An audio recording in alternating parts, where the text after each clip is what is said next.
Je voudrais commencer par saluer toute l'assistance, toutes les autorités qui ont organisé cet événement, toutes les autorités spirituelles, religieuses, toutes les autorités politiques, militaires et civiles, tous les collègues universitaires, tous les chercheurs, tous les compatriotes à leurs fonctions, grades respectifs. Il s'agit de réveil. Le réveil implique d'abord ou avant tout la conscience,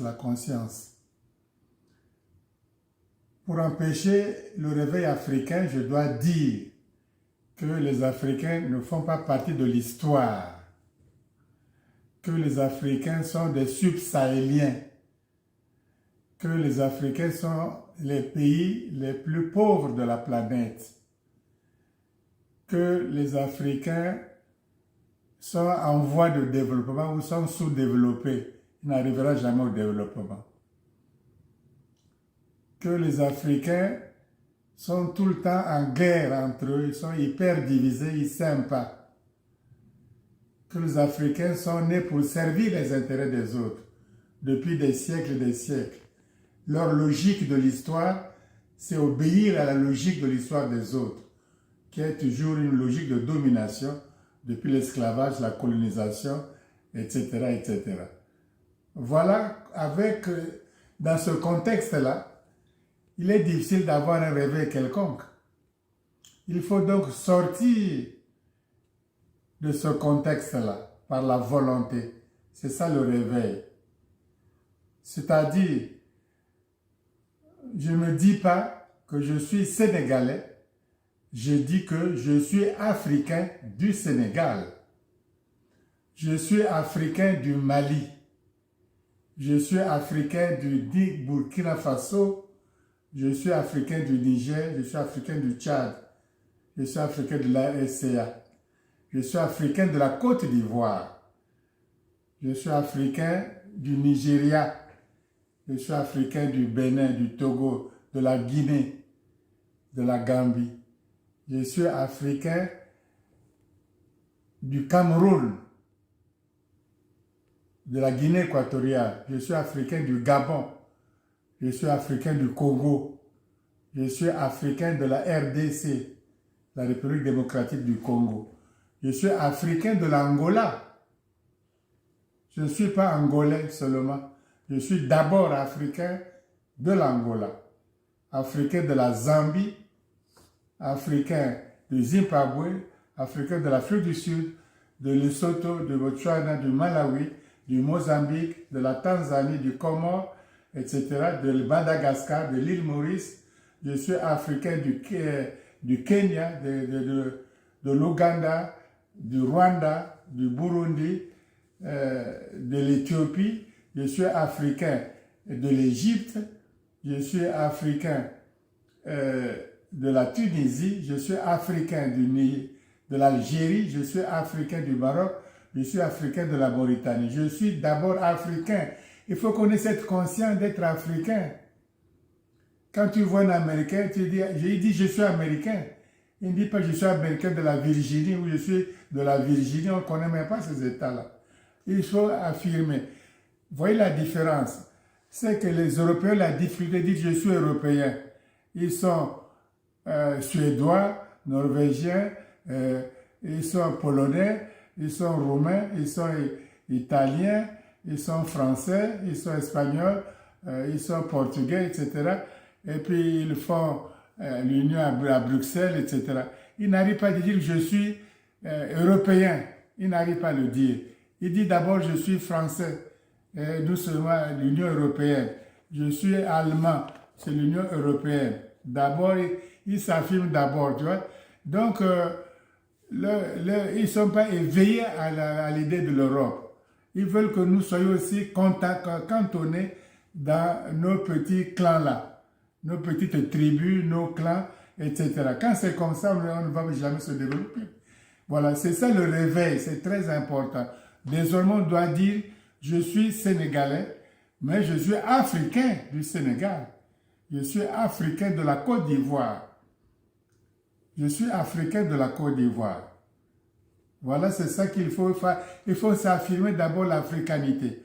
Ensuite, une fois qu'on a affirmé l'africanité, il faut essayer d'avoir des actes pour concrétiser cette conscience-là. Par exemple, au temps du président Senghor, on a fait le festival des arts nègres à Dakar. Après, en Algérie, on a fait le festival panafricain au temps du président Boumedienne. Et on a fait ça aussi à Lagos au temps du président Murtala. On a fait le festival africain. Donc aujourd'hui, on ne fait plus le festival africain. On a abandonné ça. On fait des petits trucs régionaux qui n'arrivent à rien du tout. On a oublié, par exemple, la cohésion, l'unité, la force, l'union culturelle, artistique, culturelle, intellectuelle du continent africain. C'est ça le départ.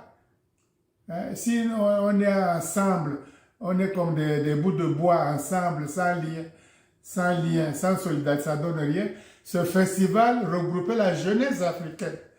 Ce festival regroupait des créateurs, des jeunes créateurs africains, regroupait la créativité africaine, donnait de l'espoir à la jeunesse africaine. Ils se retrouvaient, ils se reconnaissaient. Je suis du Kenya, je connais celui qui est en Guinée, celui qui est en Guinée connaît celui qui est en Tanzanie, celui qui est en Tanzanie connaît celui qui est en Angola ou en Namibie, etc. C'était comme ça. C'est à peu près comme les matchs, quoi, les jeux africains. Il faut faire ça au niveau de la culture, on a déjà fait ça. Ça fait que nous sommes africains. Voilà quelque chose qu'on peut faire ensemble. Et c'est un événement mondial. Les festivals africains, ce sont des événements mondiaux, internationaux. Parce que c'est un événement panafricain, donc international, les gens viendront voir, viendront faire des films, viendront faire la documentation, etc. Ça, il faut le refaire. Il faut absolument, c'est ça le réveil. Il faut revenir à la tradition par un pays qui abrite, ou un groupe de pays qui abrite la tenue pendant un mois, 2 mois, des festivals panafricains au niveau continental, des cultures africaines, des arts africains, de la jeunesse africaine. C'est très important, on doit le faire. Il y aura des partenaires et on va contribuer, il y aura des donateurs, il y aura des legs, il y aura etc. Ça sera toujours des événements importants qu'on a négligés. Il faut parler de réveil, qu'est-ce qui va se réveiller là? Et c'est la jeunesse qu'il faut réveiller. C'est la conscience africaine qu'il faut réveiller. Ensuite, une fois qu'on a fait ça, on est ensemble, il faut donc se battre maintenant pour donner à l'Afrique un avenir. Donnons à l'Afrique un avenir. Ça, c'est le nouveau slogan. Il faut donner à l'Afrique un avenir. Ce n'est pas un avenir de l'esclavage, un avenir de la domination, un Afrique des ensembles non historiques, des ensembles de domination, avec des bases militaires d'autres pays, etc. Et donnons à l'Afrique un avenir africain. C'est-à-dire protégeons l'avenir, la sécurité africaine, la protection africaine, le développement africain, le développement des grands projets africains qui exigent plusieurs pays, etc. La solidarité africaine. On a nos problèmes, il y a des différences, il y a des contradictions, il y a le débat. C'est tout normal qu'il y ait des différences, mais ça n'empêche pas de faire des grands ensembles, comme l'idéal, c'est de faire le panafricanisme, c'est l'État fédéral panafricain. C'est là qu'il faut dire toute la gloire que nous avons ressentie lorsqu'on a créé l'Alliance des États du Sahel, du Mali, Burkina Faso et Niger. Ça, c'est la gloire africaine. Ça, c'est le chemin africain. Ça, c'est donner un avenir à l'Afrique. Il faut donc se battre pour donner à l'Afrique un avenir. Les autres ne le feront jamais au grand jamais. Ils vont coopérer, donner des aides, vous endetter, faire des petites bricoles, etc. Bien sûr, des développements mais jamais ça sera... on va donner un avenir à l'Afrique. Par exemple, quand Mao Tse-tung et ses amis, après la longue marche, ils ont installé le pouvoir qu'ils estimaient utile à Pékin. Mais ils ont donné un futur à la Chine. Ils ont donné un futur à la Chine. Ils n'ont pas fait des petites choses là. Ils ont donné un avenir grandiose à la Chine. Si bien que les Chinois modernes aujourd'hui, hein, ils jouissent de ça, ils développent ça. Ils sont heureux, ils sont même prêts de créer encore plus grand la route de la Chine. C'est qu'il y a un grand marché international. Ouais, c'est comme ça qu'il faut faire. Il faut donner au continent africain. C'est pas que vous êtes sahéliens, vous êtes les plus pauvres de la terre, vous êtes francophone, vous êtes anglophone. Moi, je suis pas anglophone, je suis pas francophone. Hein. Mais un tel qui parle français, un anglais qui parle français, est-ce que l'Angleterre est dans la francophonie? Ils sont pas dans la... Je parle français, c'est la communication. Un français peut parler le Wolof, non?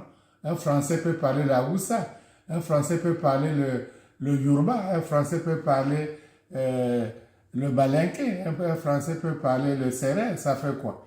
Et pour autant, il est Sérère, sérophone. Pourtant, il est le Wolophone. Il est français. Nous parlons français par l'histoire. C'est utile.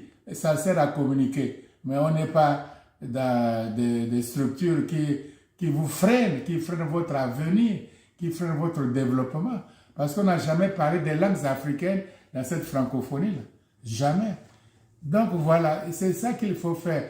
Le slogan aujourd'hui, c'est donner. L'Afrique est là, elle a un passé, il faut donner maintenant un avenir au continent africain, aux peuples africains. Il faut leur donner un avenir, il faut mourir pour ça, il faut se battre pour ça, il faut faire l'unité. L'unité, c'est la force, etc. C'est ça qui est très important. Maintenant, une fois qu'on a fait ça, nous ne sortons pas du vide. Il y a eu de grandes civilisations sur le continent africain. Le Mali, le Ghana le sont rares. Il y a eu la civilisation des Ashanti qui dormaient sur des lits en or. Il y a eu les Baoulés, les Akans, etc. Il y a eu tous les royaumes du Bénin d'Abomey. Il y a eu les Yoruba, les Ifé, etc.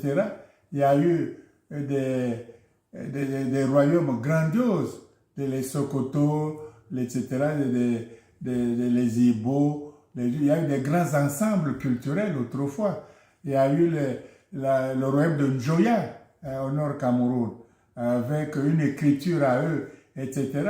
Il y a eu les royaumes d'Éthiopie d'ailleurs, d'Éthiopie avec les Sélassiens, etc. Des grands ensembles autrefois qui ont résisté même contre les Italiens. Il y a eu des royaumes dans le Soudan, la Nubie Couche, etc.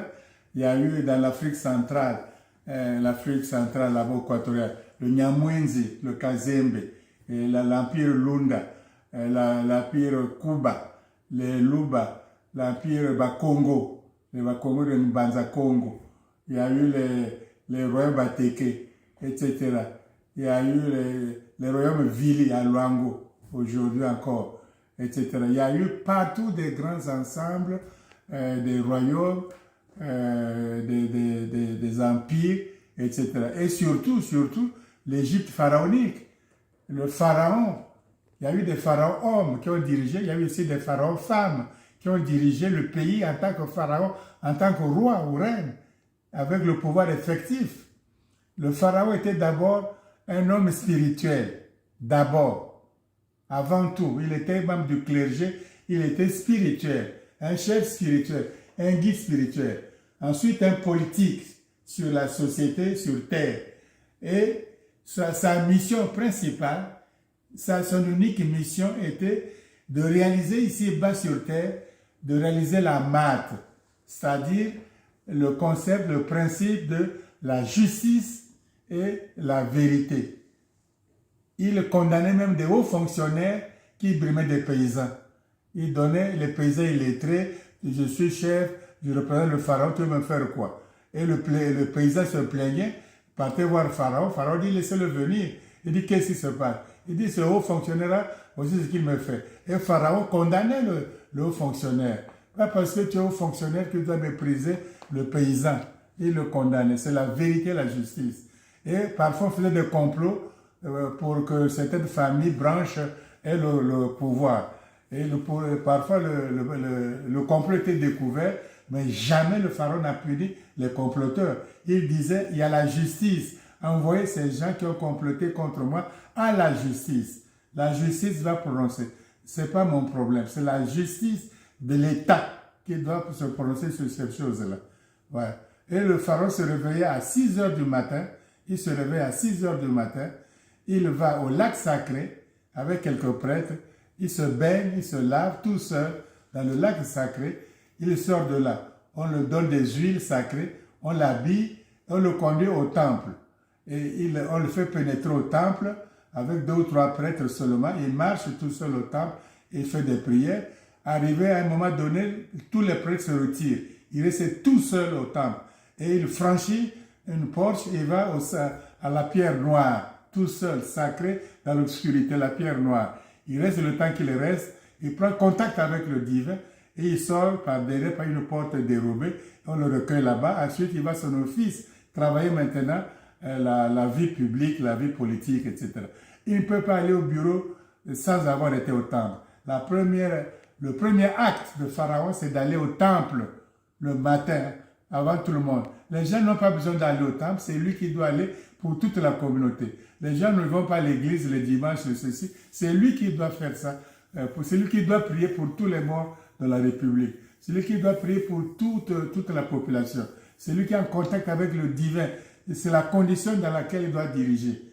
Voyez-vous. Or, aujourd'hui, on a séparé l'État, la spiritualité, l'État laïque, les ceci, etc. Et voilà pourquoi il y a beaucoup de désordre là où nous copions l'Occident. Par exemple, l'Égypte antique, l'Égypte pharaonique, il n'y a pas la construction d'une prison. On n'a jamais mis quelqu'un en prison. Même le mot prison n'existe pas. Tu fais mal, on te punit.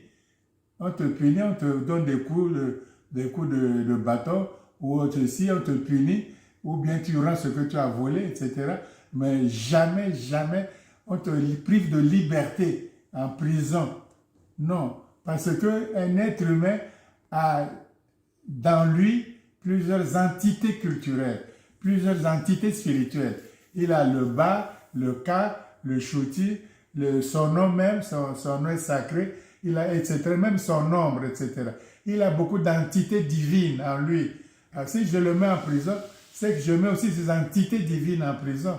Voilà pourquoi il n'y a pas de prison en Égypte pharaonique. L'homme est un être sacré, un être divin. Il n'y a pas d'exil, il n'y a pas de prison, il n'y a pas d'ostracisme, il n'y a pas de galère, il n'y a pas de lettre de cachot, et il n'y a pas ces choses de la brimade, la pendaison, pendre un être humain, quoi, la pendaison, ou etc., ou brûler, comme les bûchers du Moyen-Âge, brûler l'être humain, faire un foyer de bois puis le brûler. L'Égypte ne connaît pas ces choses-là, parce qu'il y a le respect de l'être humain.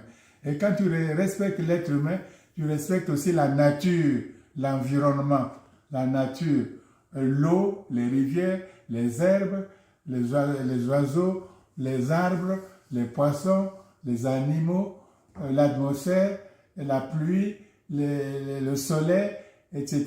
Et tu es dedans toi-même, tu es toi-même dans la nature. Tu ne peux pas détruire la nature. Tu respectes la nature. Et comme chez nous, il y a le soleil, il y a la pluie, on fait les feux de brousse, mais la pluie arrive et les forêts renaissent d'elles-mêmes. Les forêts sont toujours denses en Afrique noire, et surtout dans le bassin du Congo. Les forêts sont denses, etc. Et donnent toujours de l'eau, etc. Et purifient toujours l'atmosphère de l'humanité. Voilà pourquoi l'Afrique n'est pas le berceau de l'humanité par hasard. Ce n'est pas par hasard que la nature a créé paléontologiquement dans le règne des vertébrés, le règne animal, les êtres humains les premiers sur le continent africain. Le premier fossile jusqu'ici, c'est l'homme de Toumaï, trouvé au Tchad, au nord Tchad de Djamena, au nord Tchad, l'homme de Toumaï. Il a 7 millions d'années. C'est le fossile le plus ancien aujourd'hui, sans compter les autres fossiles de 2 à 3 millions d'années comme Lucie et d'autres australopithèques, etc., qu'on a trouvés en Éthiopie, au Kenya, jusqu'en Afrique du Sud d'ailleurs. Donc l'Afrique est le berceau de l'humanité. Les fossiles qu'on a trouvés en Asie ou en Europe centrale, ils sont beaucoup plus jeunes. Ils commencent, les plus vieux, entre 2 millions d'années, tandis que l'Afrique va à 7 millions d'années, l'homme de Toumaï. Donc l'Afrique est le berceau. Il faut prendre en considération ces choses-là et non subir la logique historique d'un autre peuple, subir la logique du monde. Je veux ça, je fais le mercantilisme, je cherche l'argent, je veux le bénéfice, je brutalise, je te fais esclavage, je te colonise, je te punis, je te fais les travaux publics. Cette logique-là n'est pas notre logique, n'est pas du tout notre logique. Notre logique est le respect, la dignité.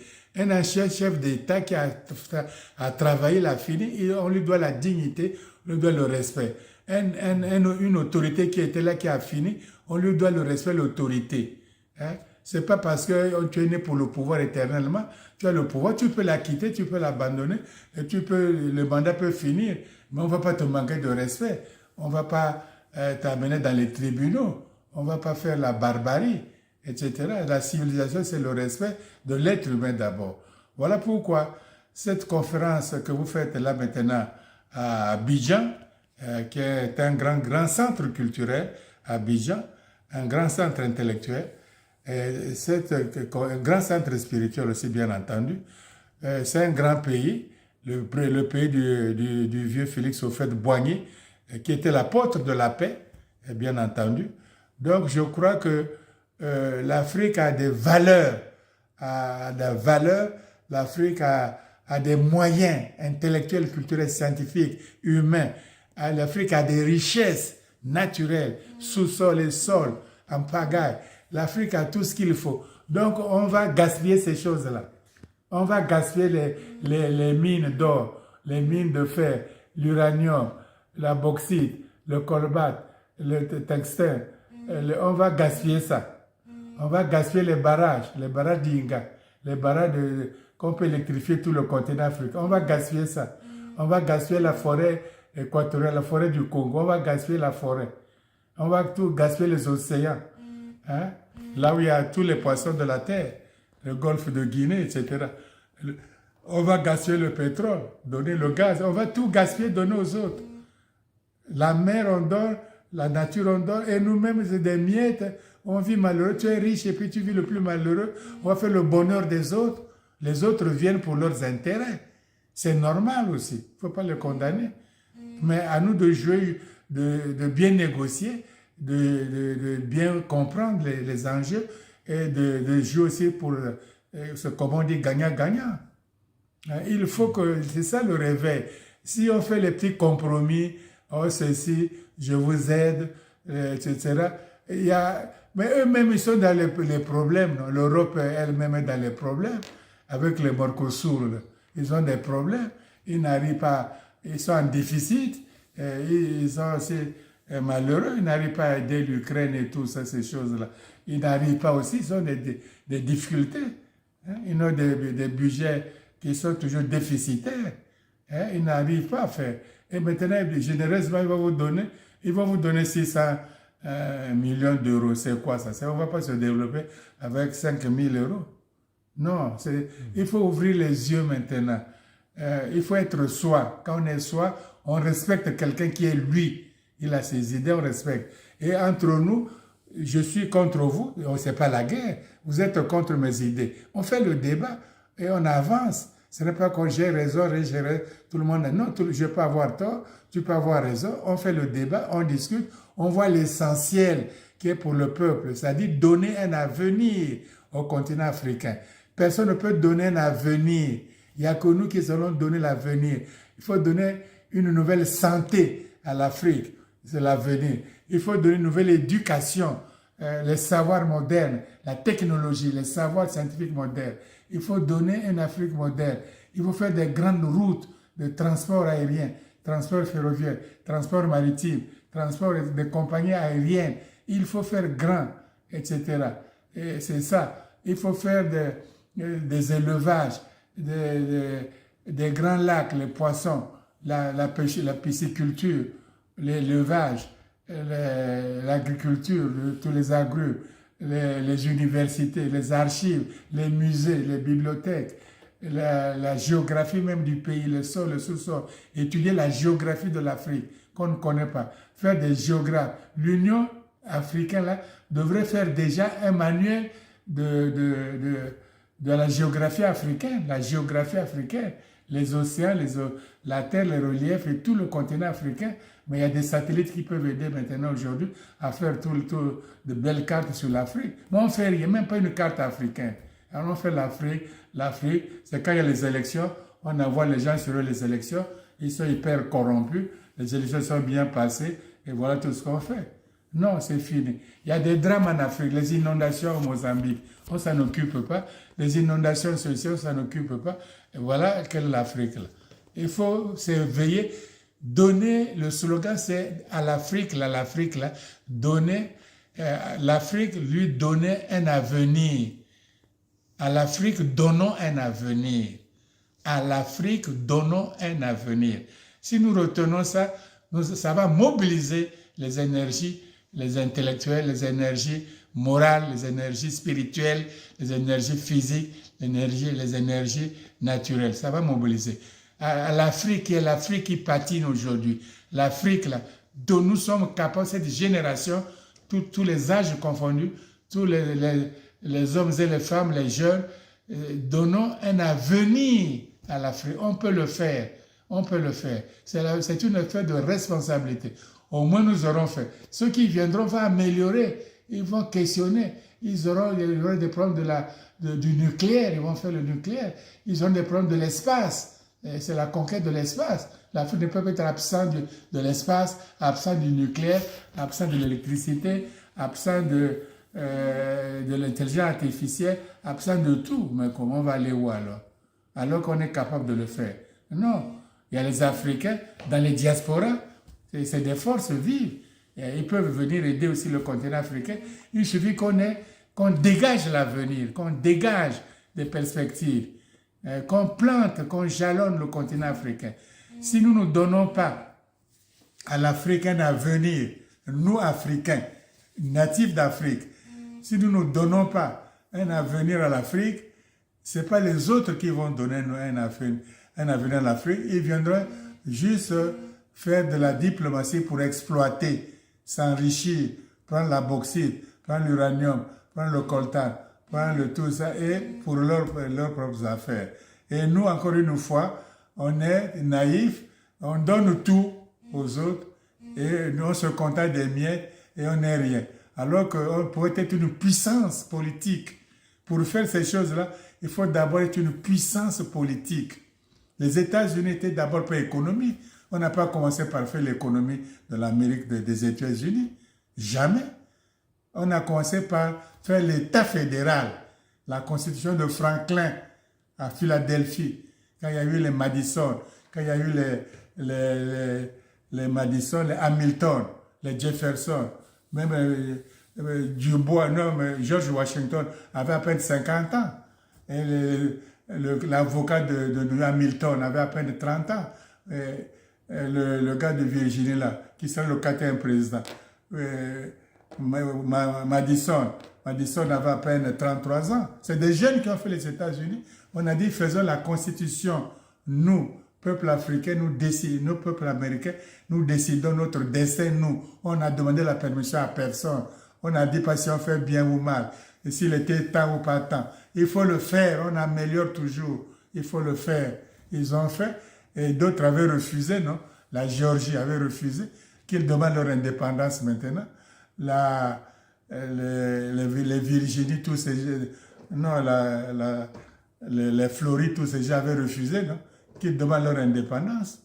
Hein? Puisque c'est un pays puissant. Politiquement, après, maintenant, l'État fédéral, eh bien, maintenant, on fait ceci. La géographie africaine est là. Le Sénégal, le Mali, ces histoires-là, la Guinée, le Togo, ces frontières-là, ce sont des frontières purement géographiques. Il ne faut pas que ce soit des frontières politiques. Ce n'est pas des frontières politiques. Il n'y a pas de douanier, de douane là. Il n'y a pas de visa. Tu passes comme ça. C'est le continent africain. On doit circuler librement en Afrique. Les Chinois circulent chez eux en Chine sans visa entre eux. Et c'est pourtant grand. il n'y a pas de visa. Pourquoi moi je dois aller, je suis à Brazzaville, pour aller à Kinshasa à 2 km, là je dois avoir un visa. Je suis à Angola, pour aller à Namibie, je dois avoir un visa.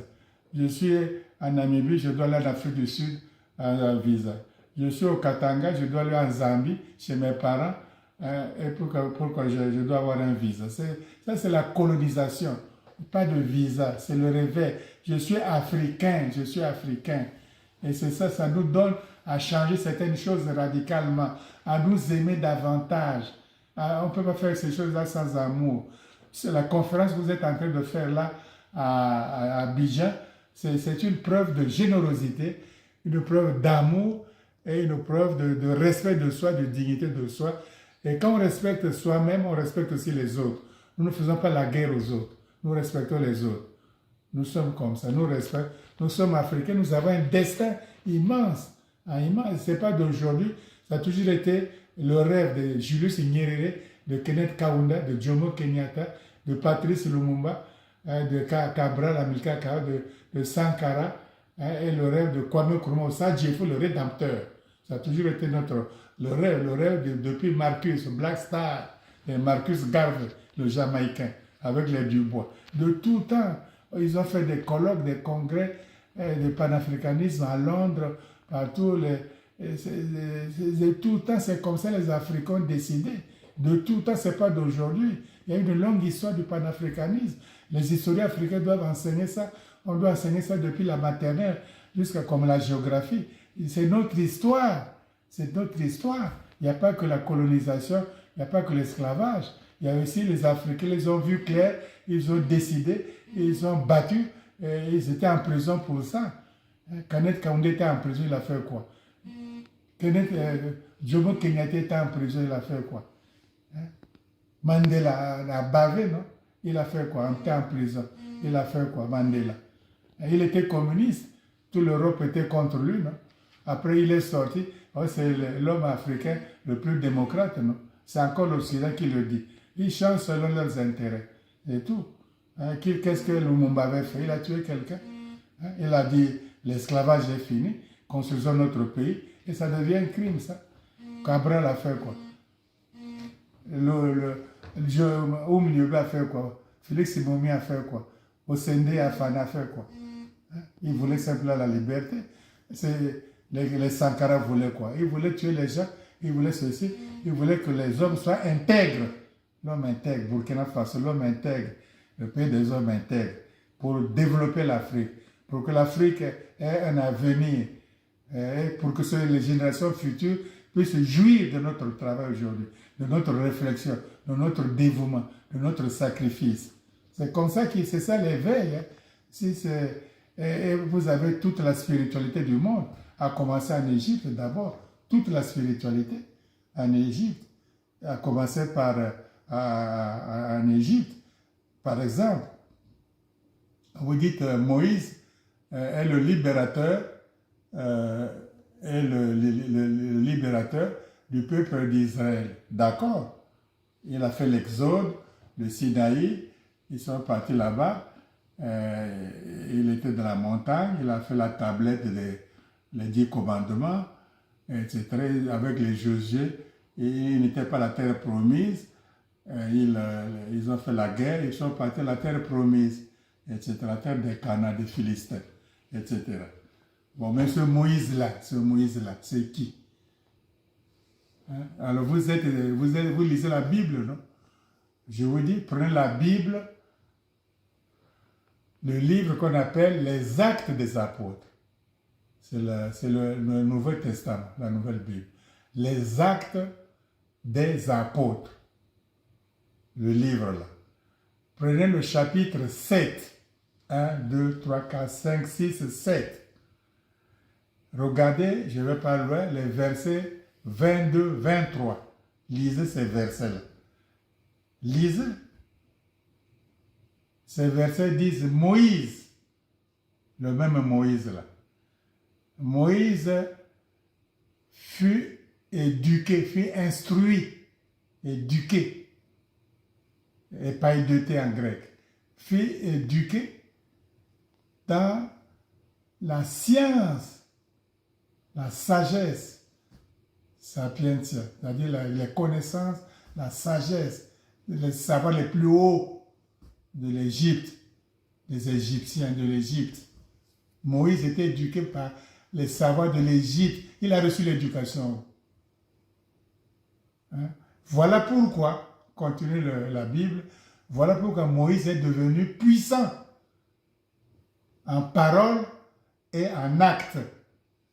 La puissance de Moïse en parole et en acte lui vient de son éducation reçue à la cour de Pharaon.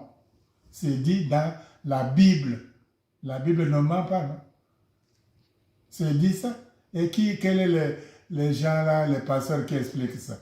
Ils n'expliquent pas ça. Voilà le libérateur du peuple d'Israël qui était en Égypte et qui n'était pas un esclavage, c'est faux. Il faisait des travaux un peu durs, la paille, etc., pour construire les corvées. Hein? Dans l'Exode, le même mot est employé lorsque Salomon va construire le deuxième temple après l'exil. Salomon. C'est le même mot qui est employé. Ce n'est pas esclavage, c'est les corvées. Donc Salomon avait mis les Juifs en esclavage pour faire le deuxième temple de Jérusalem. Non, c'était des corvées, la répétition des travaux. C'est le même mot qui est employé là-bas, dans Salomon, enfin le roi, etc. Et dans l'Exode, c'est le même mot, hébreu. Pourquoi ici on traduit esclavage? C'est des mauvaises traductions. Et là on traduit par des corvées. C'est la répartition des tâches, des tâcherons, c'est tout. C'est ça que ça veut dire. Vous faites les herbes, vous faites les briques, vous faites les planches, les charpentiers, c'est comme ça. Ça s'appelle comme ça.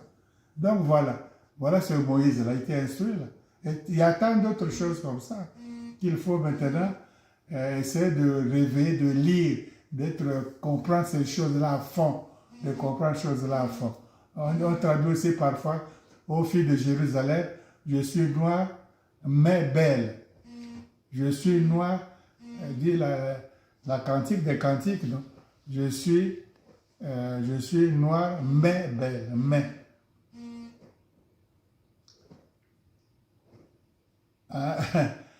Alors, ça a été traduit. Bon, il y a l'hébreu, bien sûr, on lit l'hébreu. Ça a été traduit en grec par la Bible des 70, 70 savants juifs connaissant bien le grec ont traduit ça dans l'Antiquité. Ce qu'on appelle la Bible la Septuaginte. Ça existe. Alors, donc, là, on doit dire je suis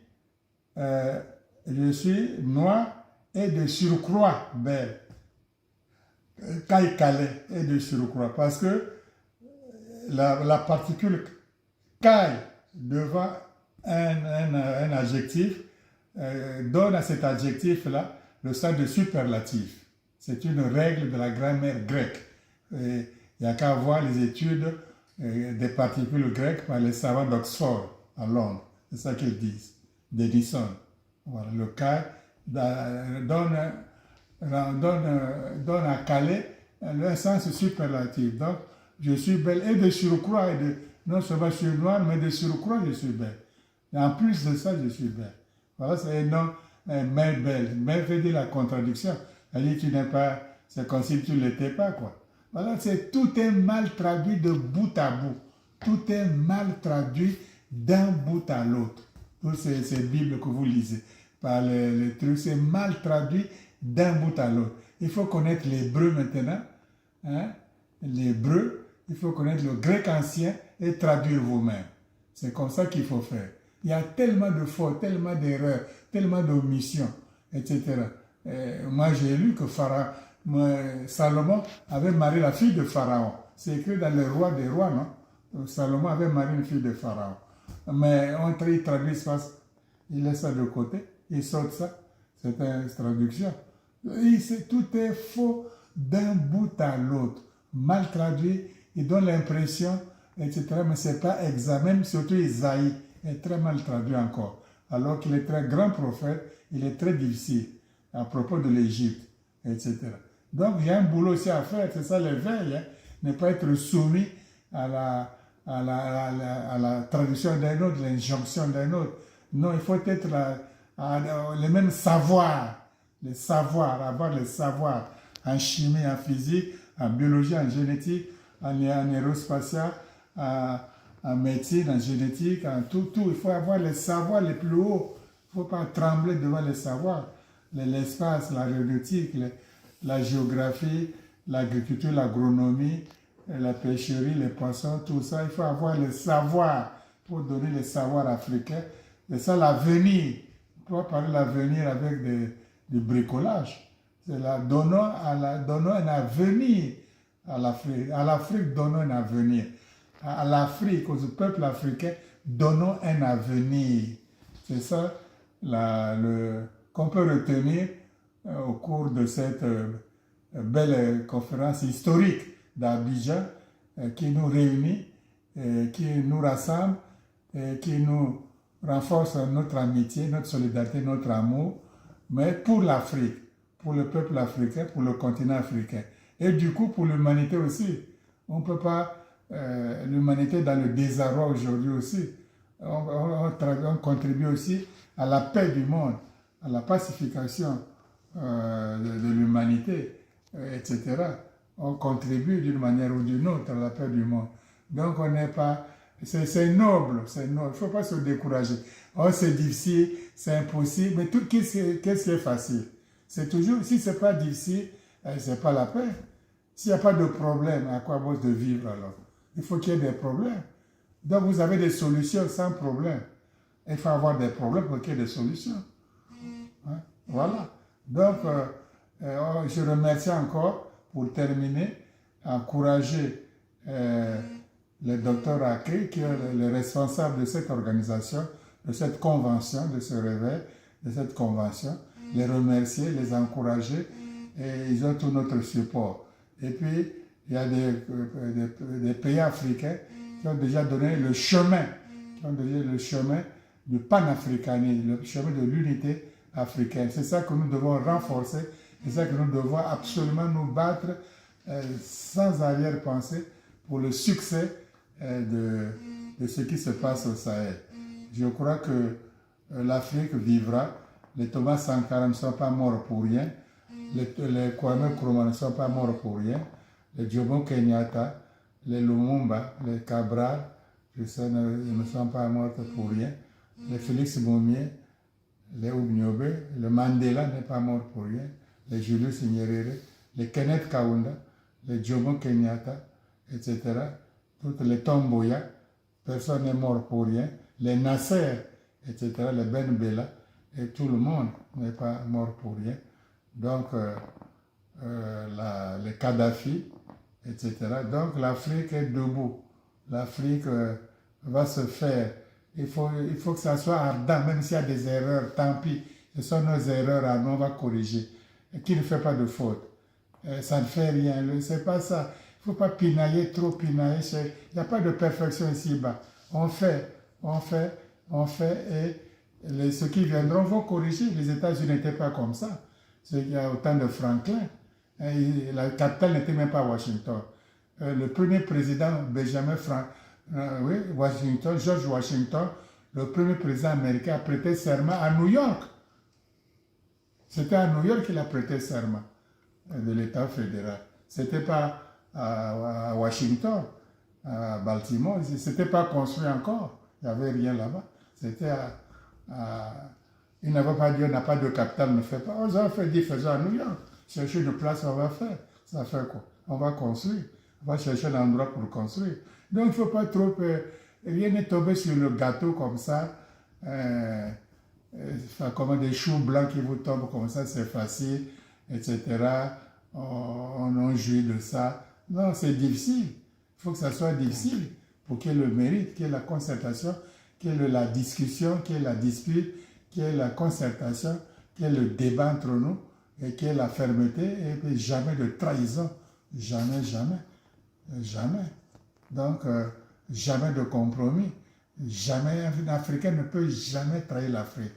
On me donne l'argent pour que je fasse un coup d'État au Burkina Faso, je prends l'argent, mais ça, c'est même pas un Africain.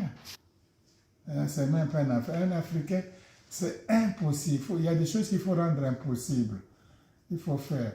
Il y a la jeunesse partout éveillée, au Sénégal, au Mali, partout elle est éveillée, éveillée. Nous avons beaucoup d'atouts. Il ne faut pas gaspiller ces atouts-là. Il faut faire. Il faut faire. Et il y a des jeunes partout au pouvoir d'ailleurs. Hein. Au Burkina Faso, c'est des jeunes. C'est qu'on doit porter sur nos épaules. C'est des jeunes. C'est eux qui doivent se battre sans compromis pour laisser quelque chose et pour préparer déjà l'avenir du continent africain. Voilà, je crois que j'ai assez parlé. On n'est pas obligé de tout écouter ou de tout accepter, mais c'est ma contribution pour encourager que vos débats soient fructueux, aillent au fond des questions, soient vraiment très sérieux, et qu'on aille à l'essentiel, et que les anecdotes existent toujours, mais aller à l'essentiel, aller au fond, et c'est ça qui va réveiller réellement l'Afrique. Et le monde apprend que l'Afrique a changé. Il ne faut plus les traiter aussi comme nous les traitons. Parce qu'il faut qu'ils changent aussi eux-mêmes. Hein, voilà. Donc, avec tous mes encouragements et avec tous mes vifs, mes grands remerciements.